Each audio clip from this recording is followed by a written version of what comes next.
sometimes it's a good idea that if you're working on your piece and you're not sure where you're going with it, and you get to a point and you go, what do I do next? What do I do next? Just dry it off. Dry it off. Use that time to have a think and see where you want to go from there. So I'm all right with that at the moment. I know that a few things I'm looking at.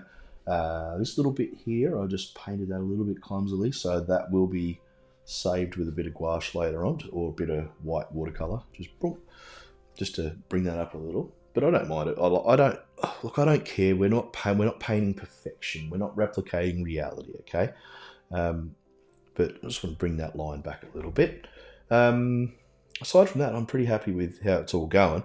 What I want to do is bring this across. I want to bring some glazy, shadowy type stuff in. I don't want to go too dark, but I want this to be really light and bright in the middle. And I think we're getting there. We're getting there with that, so should be good. So I'm going to keep going because I can get straight into that. Okay. Just going into the same colours, but I want to cool it down a little bit. So I've got some ultramarine, I've got a little bit of cobalt blue, and I also want a little bit of a green. I do have a green here, so let's try that. I think it's a Art Spectrum Australian Green Gold. It's not too bad, but it needs a bit of killing. It's a bit bright. So I've just put a tiny bit of raw sienna with that, and it's working better. So what I want to do is, so in the reference, there's a little road or a path or something that goes up, but I want to kind of establish a Z shape that leads us into the picture. So I'm going to go, just doesn't matter where it stops and where it starts or anything, but I just want that general shape. So with the green, I'm going to, let's go here. It's quite transparent. It's thin paint, okay? Thin paint. So I got a bit of a Z there. And let's go. There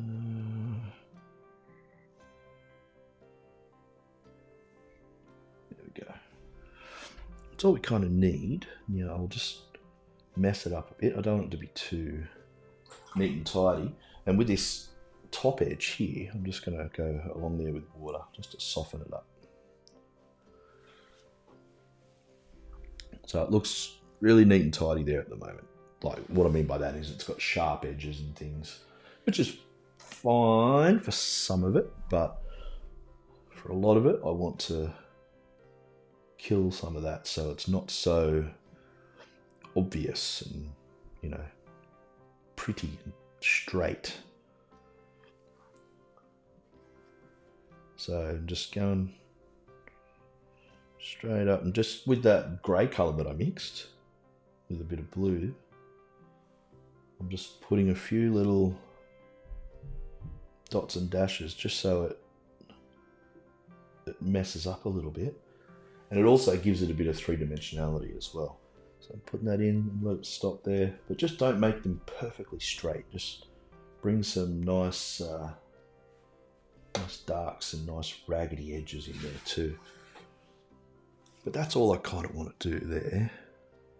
Kind of looks a little bit like a river, creek or something. Who knows? It might be. All right. Pretty happy with that, but I want to dry it off now because for the finishing touches, and yeah, believe it or not, we're almost finished. For the finishing touches, I want the painting to be completely dry so we don't mess it up. But I'll back to you in 2 seconds. Just got to get Meatloaf out. We'll be right.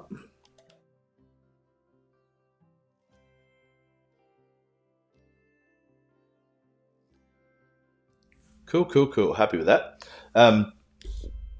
Things to embrace when you're working on a surface like this. It's a ground area of a farm or whatever.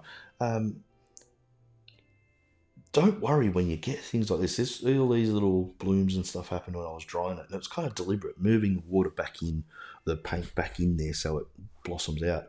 Just gives it texture. It's just all texture. All right. So we're looking all right. Just examining. Everything's sort of dried off nicely. I just want to, just over here, just want to kind of bring that together.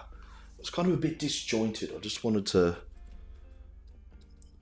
connect that darkness up there so it's not so, because the tree just sort of stopped, and yeah, that's all. A few little quick brush marks. That's all. That's cool. That's already working like I wanted it to. Good stuff. Okay, so we can start doing the little fiddly farty bits now, which is good. I always sort of go for dark, whatever little fiddly bits with dark colours first, and then colour, and then the white. So,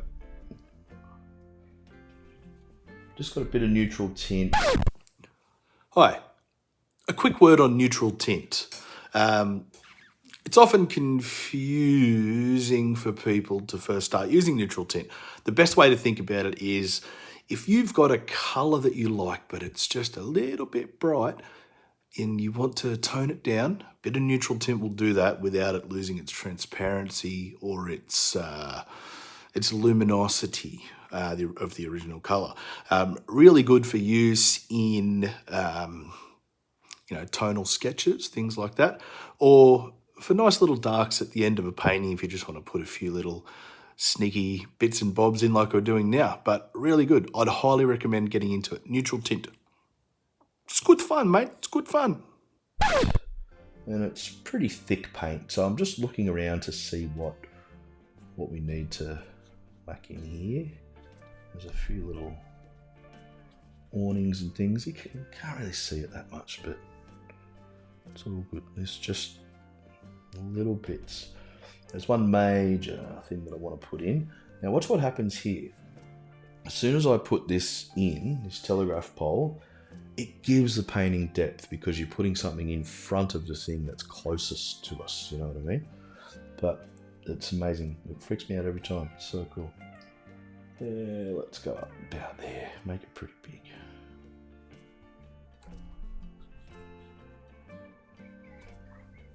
Even just doing that. It's crazy, right? It's cool. I love it. Love it.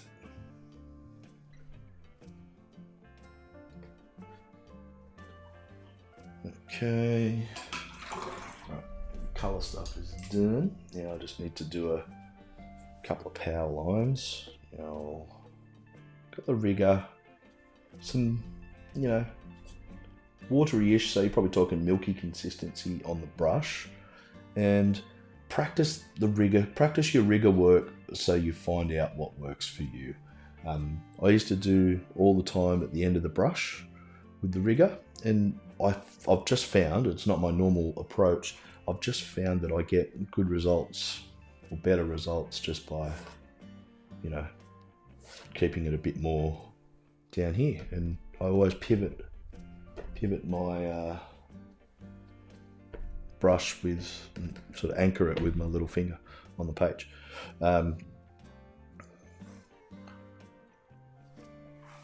That's it. You just let them disappear into the ether. They're fine. Don't do too much. And while we've got this, maybe we'll put some birds in. Yeah, birds are a bit of a, it's a bit of a laugh putting some birds in, but they actually do serve a purpose. They do give the painting a bit more of an airy feel. Just try to not space them out evenly, and you can quite easily ruin it. But go for a bit of asymmetry and uneven numbers and all that kind of stuff. Uneven, otherwise known as odd. I'm just going to do a little shadow here, so the light's hitting that roof. Shadow's going to be going that way. Or somewhere, something like that. That hits it. Just that little subtle little line just makes a difference. Now a bit of colour.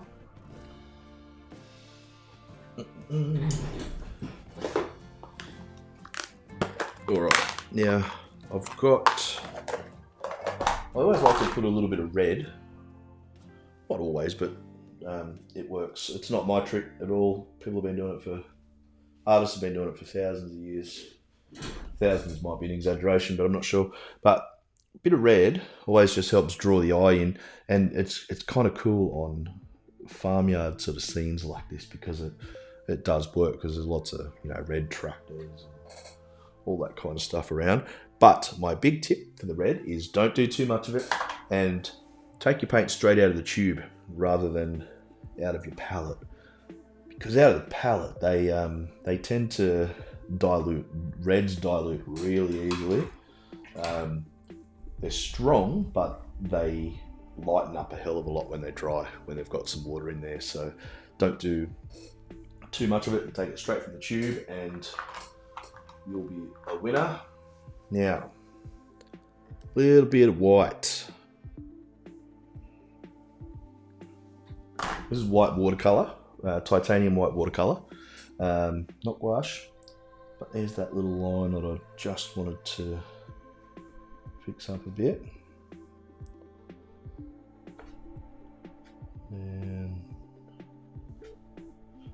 little bits, we're not talking much, it's just tiny little embellishments that just do all the work for us. Okay, and that's it. So, happy with that. I'm just going to dry it off once more, and then I will take the tape off and we'll have a proper look at it.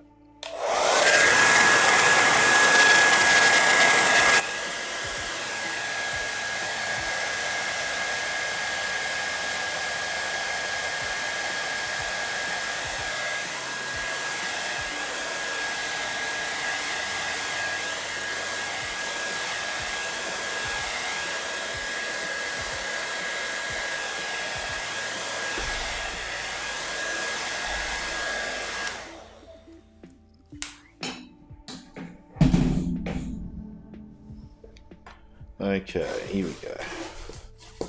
Taking the tape off is always great fun. Gives us this little frame around it, obviously, but doesn't matter how you choose to set up your paintings. I just like it this way, purely because you get that frame, and it's nice and easy.